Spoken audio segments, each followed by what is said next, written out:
Okay, so I'm walking to work. Um, what exactly should the mother-daughter relationship look like? You know, when someone says, "What are you looking for?" You should kind of think this out and have an idea. What does the mother-in-law relationship ideally look like?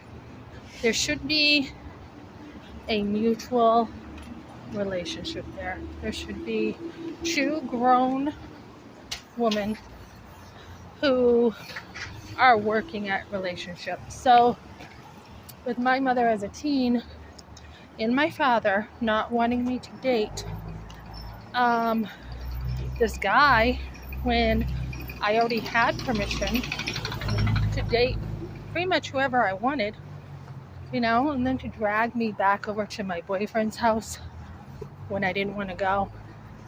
That was a boundary break. That was taking my decision, which I thought was best, and I do believe it was, to not go over when his mother wasn't there and kind of run the show. It would have been 100% better if my parents actually had a conversation with me and said something along the lines of, "Hey, you know, what's going on? You know, if you're pregnant, we need to sit down. We need to talk. How did you get pregnant?" Might have been a good question. And then dealing with it from there. But to just have a battle of the wills during the abortion and after with who I dated is just ridiculous for a teenager girl after she's already had freedom to pretty much be on her own. Later on, after I dated this guy Mike and broke up with him,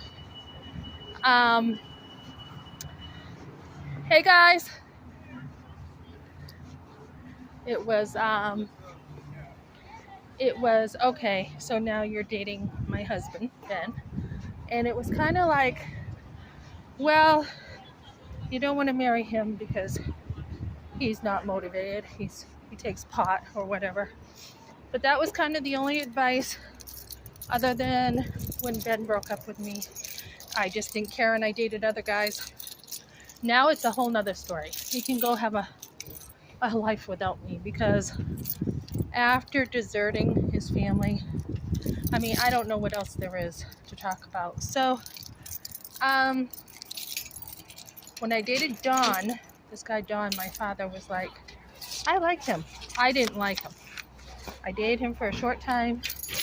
I didn't like him once he told my father a fishing story that my father did believe his fishing story.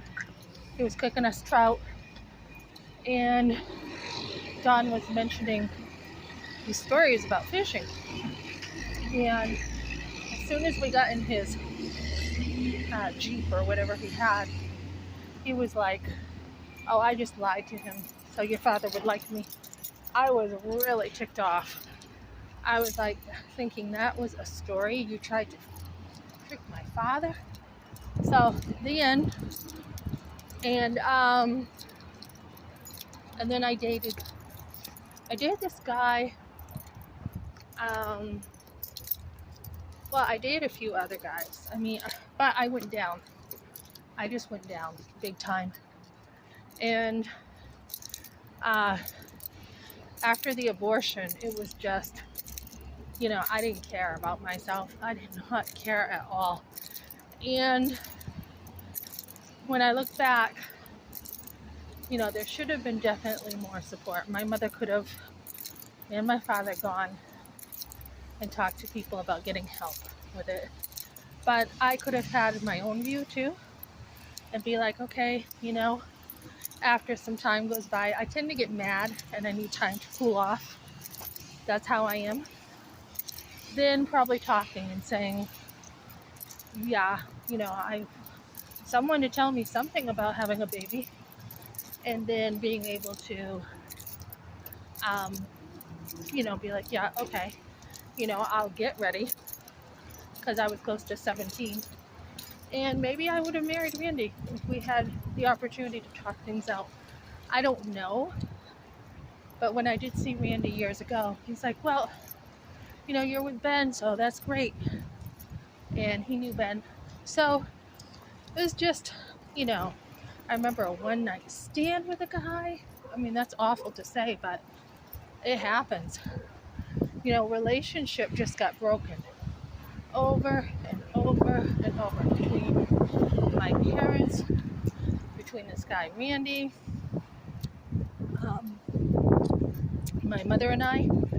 And then there was another guy that was a real bad situation. That one was not good. And so when you have an abortion, you're just pulled way, way out there. I mean, you're just like, you feel like crap after. So that mother-daughter relationship, and I'll be talking about father-daughter too, is so important to, really be there for your daughters. And I think if we can get that solved, we're going to see abortion disappear.